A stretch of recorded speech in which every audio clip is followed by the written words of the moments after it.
Welcome to the bullet journal method. Does your life look like this?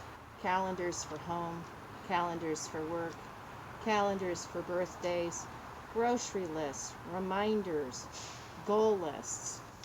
Throw it all away.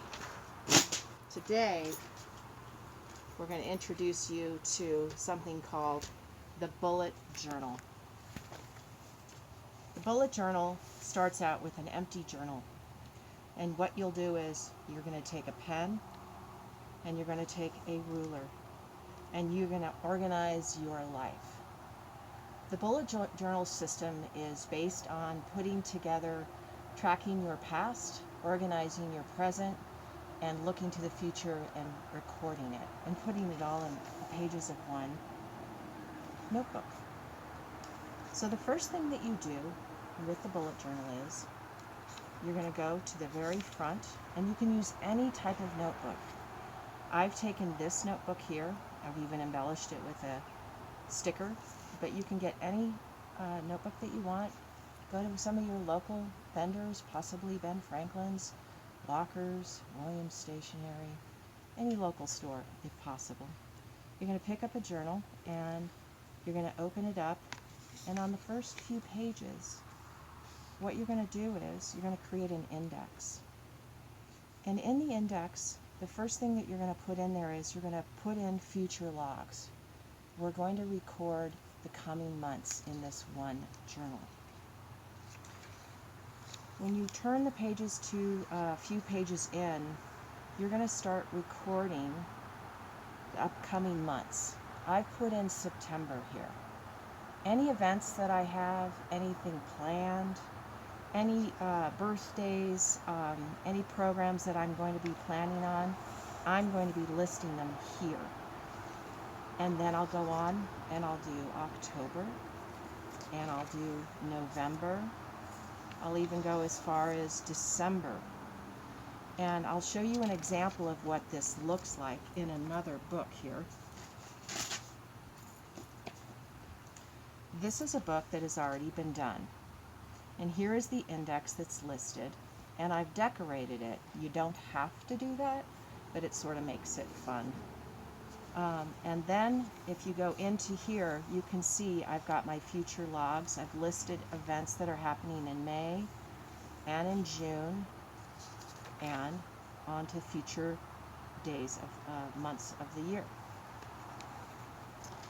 To get started too, the only things that you need to start a bullet journal are the journal itself, a ruler, and the pen.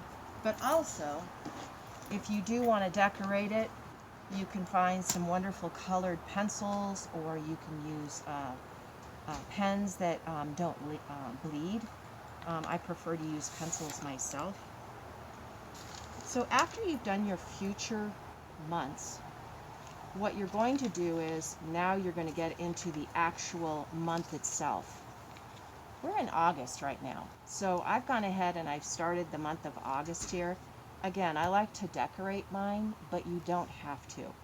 And I just sort of do that. It's sort of a mindful practice for me. It's sort of a meditative thing to decorate. And what I do is I will then, on 2 pages, I'm going to list the calendar for the month of August. And this is where my ruler comes into play. I'm going to line it up, and I'm going to be drawing with my pen to do my lines. And then as I go through, I'm going to put in the date, and the day of the week. And I work my way down. And then I'm going to go in and I'm going to add in anything that's relevant for that month. So my good friend Jill's got a birthday on August the 1st. We recognized that, made sure that I got her a card that day. I've got a trip planned, so I've got that listed down here. Anything that's coming up during this month is listed in here. This isn't just my personal journal, though. This is also my work journal. If I were working with my children and doing some schoolwork with them, I'd probably want to put some key pieces of information in here about maybe some class assignments that are due, just to follow up with them. Or maybe I've got an exercise class, I want to put that in on my calendar. And after I've done that month, again, I'm going to go back to my index, and I'm going to put it down here just so that I can refer to it. As time goes on, you're going to fill up your journal with lots of different things. But initially, really what you want is you only want to have your index, your future log, your current month. And then after you've done your current month, now you're going to go in and you're going to start doing your daily list of things to do. And I set up a couple of pages here just to show you what I've done. So here is Saturday, August the 1st. And the way that I've set it up is I've got my to-dos and then I've got my list of appointments. You can do this any way that you want to do it. I've got another style that I've got listed here where I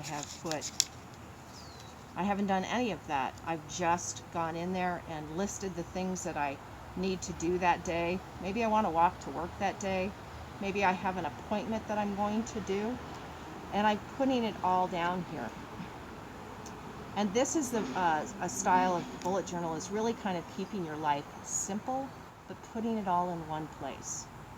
So now one of the biggest differences on doing this style of journaling is that, again, you're putting everything in one single book. So one of the things that you can do is you can put in your journal different projects, different tasks that you might want to do. And here, this one, I've gone ahead and I've added into this schedule. These are tasks that I need to do at work, and I've listed them in this journal here. These are the kinds of things that you can add in on the journal. I've got another one that here is my monthly goals, my monthly focus. Here's one, I want to make sure I'm cleaning my house. So I've added that into my journal. And what I've done is I'm just breaking it up into the days of the week and the date. And then I'm sort of color coding them just because I think it looks beautiful. I've done schedules where I've included a running schedule. Find that for you. There you go. This is another style that you can do. This is one I did, it was a habit tracker, and I just wanted to do a different look. So it's however creative you want to do with your bullet journal. This was the month of April that I did, and I decorated it and put a couple of interesting things on there. Then I had my habits that I was checking. I had projects that I wanted to do. Again, these are things that maybe you had on a separate piece of paper floating around the house.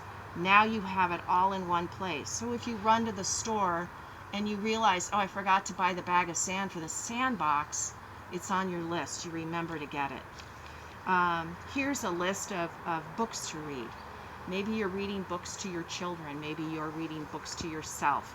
You can list the books that you want to read, and then you could highlight them when you've read them. This is a grateful list. If you wanted to do a grateful list for your daily thoughts, you can put that down. Menu ideas. Parents are always running to the store to plan their next meal.